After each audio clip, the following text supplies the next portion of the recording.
There we go. Everybody has something up on the screen there for you? Yep. Okay.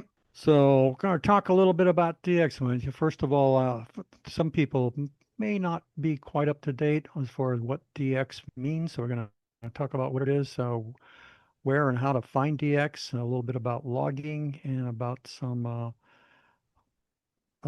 rewards. Didn't spell something right there. So, what is DX? So it's a shorthand term that we use in ham radio uh, for us operators, meaning talking about distance and distance stations. So whenever you hear the term DX, that always stands for trying to reach out and talk a long ways. Now that all can be relative, like on good old 2 meters. If you can get clear across the state of Oregon here, that would be considered DX. If you're up on 20 meters, if you're talking to India, that can also be considered DX. So it's kind of relative to what kind of band that you're on. So this is, even though right now we're kind of on the waning side, our solar cycle 25 is starting to in its decline. We're probably going to have at least another 2, maybe 3 years of reasonable DX, but it's starting to go downhill a little bit. That's not all bad because this solar cycle we have had a really, really, really active sun out there. Matter of fact, to the point it's been too active a lot of times and it's been shutting us down. Uh, One of the common things that I have to always say about, I think not everybody knows about this, but we have a thing called CMEs, coronal mass ejections, where the sun gets really active and spits out a whole bunch, tons and tons, billions of tons of plasma and matter from the sun, and they hurl it out into space. Well, sometimes if it gets hurled towards the Earth, it really messes us up all the way to the point where even our satellites can't communicate, and it can also cause problems for the satellites and cause them to fail. So one of the sayings that I have is that what happens 2 days before we have a major contest, and that's usually we end up getting a CME. Well, this last weekend we had a major contest out there, and fortunately the CME happened about 3 days before it. So this weekend was a pretty good weekend for the contest that we had out there. But just in this past month, last 30, well, that's about 35 days. These are kind of the major guys that I've got as far as DXL out there. So I got Liberia, Solomon Islands, Fernando, Madagascar, that's on the other side of Africa out there. Burundi, another African. Somalia, that's Pacific. Montserrat, Suriname, Gambia, that's Africa. Nicaragua, that's here it's kind of local, but it's a country you normally don't get stuff from. Willis Island there, Macedonia, San Andres, Antarctica. Antarctica was really active there for about a week and a half, and I got Antarctica for those guys practically on all the different bands out there. Nui, which is in the South Pacific, Saba, Namibia, that's Africa, Angola, Benin, Africa, Libya, Falkland Islands, Ethiopia. I was really surprised at getting that one because that's a really hard one to end up getting in there. Cameroon was another weird one that I got. Reunion Island, Mauritius, Sardinia, Bangladesh. That's India and Bangladesh, opposite sides of the earth. And that's always over the pole. So you can't have a bunch of absorption going over the pole in order to get to those. So I've been able to get Bangladesh. India, I've gotten a number of times out there. Western Kiribati, Malta. That's a small country that's, yeah, it's in Europe, but it's not very often that you find this stuff. Madeira Island, Palau, Mongolia. I've talked to Mongolia countless times and I've never got a confirmation on it. So a lot of this stuff was all done using FT8. So that's an opportunity to use a low signal but you can end up throwing some high power at the stuff. So, as mentioned, good old solar cycle 25, we got a couple more years of good activity out there. So, if you're excited about working DX, and I am always excited about getting some new DX entity out there. In fact, there's times where I've worked some DX and some rare stuff out there, and time to go to bed, and I just can't get to sleep. I'm still too excited about all the stuff that I've done out there. But anyway, now's the time to get out there and start doing some DXing. So what bands? So I found this DX on basically everything from 10 meters to 80 meters. Majority of the stuff during the daylight hours has got from 10 meters to 30 meters. About 3 weeks ago, or last 2 weeks, except for a week ago, 10 meters has really been active all through the day. I mean, and 10 meters is always a good long haul band out there to get contact. So it's been really good. A lot of people, well, I'll get to that. So another one during the nighttime, 30 meters, 40 meters, 80 meters. I've been able to haul in some good DX on those guys at nighttime. And 80 meters gets really good as you get past about 11 o'clock at night. From 80 meters from about 11 to 2 o'clock in the morning. It's amazing what you can haul in at nighttime off of 80 meters. 30 meters is kind of a blend between what goes on 20 and 40 meters. So you can usually find that thing open all night long. Now that's a digital only band, but it's also been a very, very productive band. A lot of people don't bother with it, but I find that just parking on 80 meters, a lot of times it's pretty interesting on what you can find out there. There's not been much action on 160 meters. That's really low frequency. And we're still a little too early in the year. 80 meters will start living up probably at the end of this month. We'll start getting some decent contacts out of 80 meters. Now, surprise, surprise, the other night I was up on 80 meters and I saw about 3 people out there. One of them was a kind of a DX station. Uh, Went and called him, got a contact after on him, but at the same time I went after him, there was probably about a dozen other people that jumped on 160 meters going after that same contact. So after all the noise backed off and backed down from everybody going after that piece of DX, said, well, what do I do? Let me just call a little CQ and see if there's some other people out there that might be interesting to get on.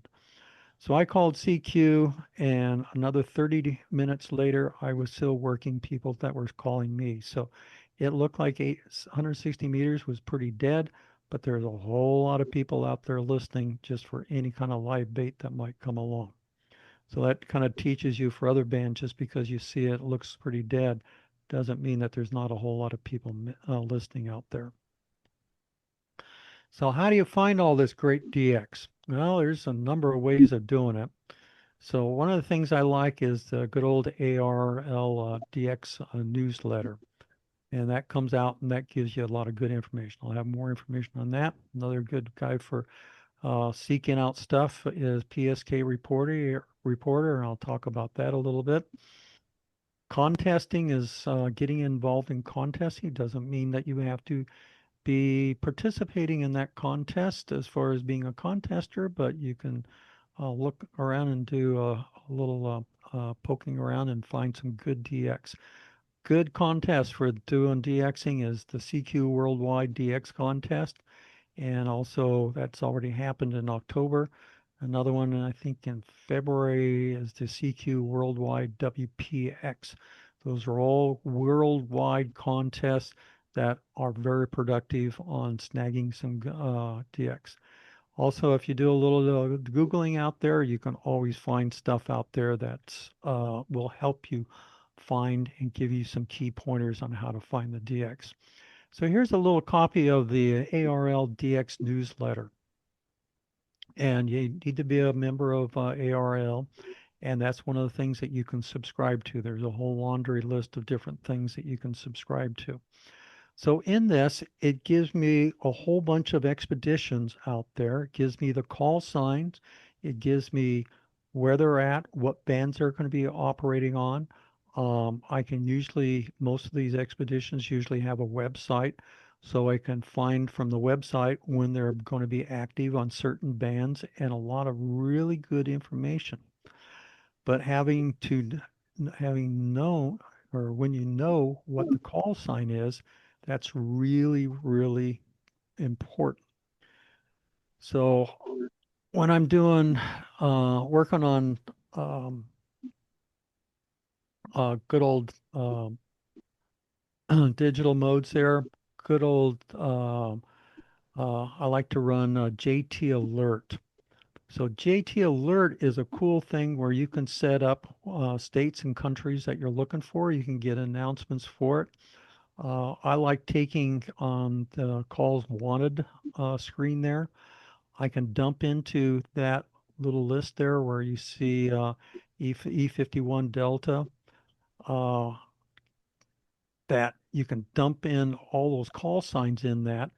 And then anytime you're running this application, it'll give you an announcement and tell you that's what's going on. I'll just let this run in the background, continue doing my work on my PC. If something pops up, it alerts me and I go after and nail the guy.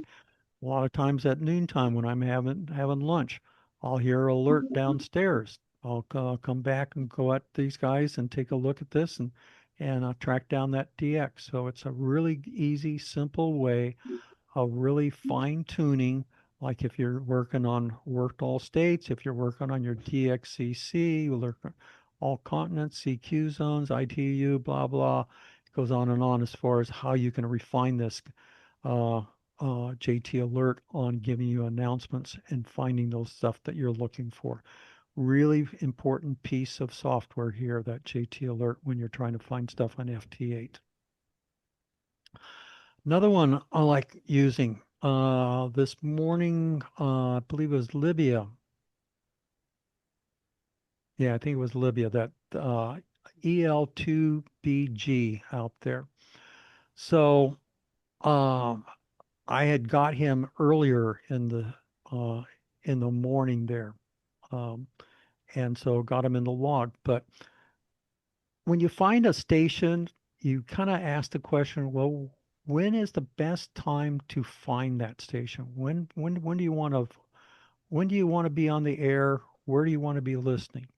So PSK Reporter is a really cool little piece of work here, where on the very top there you can set up kind of a query. You can think of it as a database query.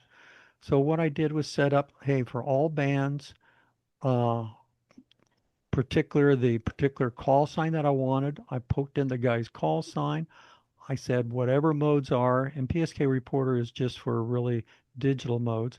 And I say go back and look for the last 24 hours. Where in the world has he been heard? So I looked at this and I said, wow, 16, 17 hours backwards, he was being heard all through the country. So these are guys that had made the contacts with them. So I found my little flag over there. I poked on my little flag and it brought up my contact over here in the middle left-hand side of the screen here. And it showed that I made the contact. I heard, or at least I heard the guy at this point in time. It, the important part, like I have a beam, it tells me what bearing, what direction I need to point my beam to find the guy out there. And why is this backwards? That should not be 13. It should be more like about 20 some odd degrees. Not sure. I may have looking at this is the reverse direction that is pointing at. But it tells me what time to look for stuff. You can use the same technique if you're going for worked all states. If you're trying to work all states and get your credentials for like 10 meters, Montana, Idaho, Utah, Arizona are incredibly hard states to get on worked all states. Well, you can use this tool to look things up if you get some idea as far as who you want to or who's been out there. Um, and you can plug that information, then you can figure out what time of the day that that guy is being heard in your area. So there's a guy in Montana that was really hard. I found that gray line was the best time to go after him. I saw on PSK Reporter that he was being active. I turned my beam over towards where he was and I started calling him. And sure enough, he called me back. And so I was able to get Montana. So incredibly powerful tool. Just have to learn, figure out how to figure the question you want to ask, and you can use this for tracking down DX. And it's just like using a Swiss Army knife that has lots of capability, and will but you'll get your results. So contesting. I mentioned good old CQ Worldwide DX and CQ Worldwide WPX, two major international contests. Now, you don't need to be a contester to get in there. What you can do is with all your tools and stuff, you can take a look and you can listen to call signs there and do some call sign lookups and find out where the guys are at. And you can cherry pick. So if you need someone that is in Kazakhstan, or if you need to get a contact in Kazakhstan, know what the prefix that you can be looking for. You can look at DX cluster and you can kind of tune that thing to what's coming in and find the particular prefix that you're looking for. Once you know that, then you can go to the frequency that he's on and try and see if you can make sure you can hear him and see if you can close the contact on him. So just remember, the contests are not just for contesting. You can also use it for doing cherry picking. So here's my home station here. So it's pretty big, powerful transmitter here and receiver. This is the antenna that I kind of use, and by now everybody knows that I'm pulling everybody's legs, but that's kind of the high end stuff. So I have just a mediocre station here, pretty decent transceiver and a reasonable antenna, but nothing that's super over the board here. But I mean, I just use my station to do all those contacts. Anybody can get those contacts. I know guys that are QRP guys. This is a great little rig for doing QRP, that little Helicopter KX2. Um, and guys like running 5 watts and 10 watts and tracking down DX. And you can do it with this. You can close the deal and you can get the contacts. It's really cool to do that. So no matter what kind of radio you have or what kind of antennas, what kind of power, no, not power, you can do DXing out there and um, without having to have super big, great equipment. So let's wrap this up. So we got a couple more years of good DX that are lined up for us. So if it means hanging some wire up in trees or doing something to get something that's maybe a little bit better on some other bands, now's the time to get it done and get out there and hunt down the DX out there. I have to say that I I really love DXing. That's my thrill. I get really excited about it, and after I've worked some really rare stations, um, my adrenaline level shoots up, and I'm hard to shut up and be quiet. So sometimes when it comes to finding DX, sometimes you're just plain lucky and you back into the DX when you weren't expecting it. I've done that just as many times as maybe I've gone after stuff surgically.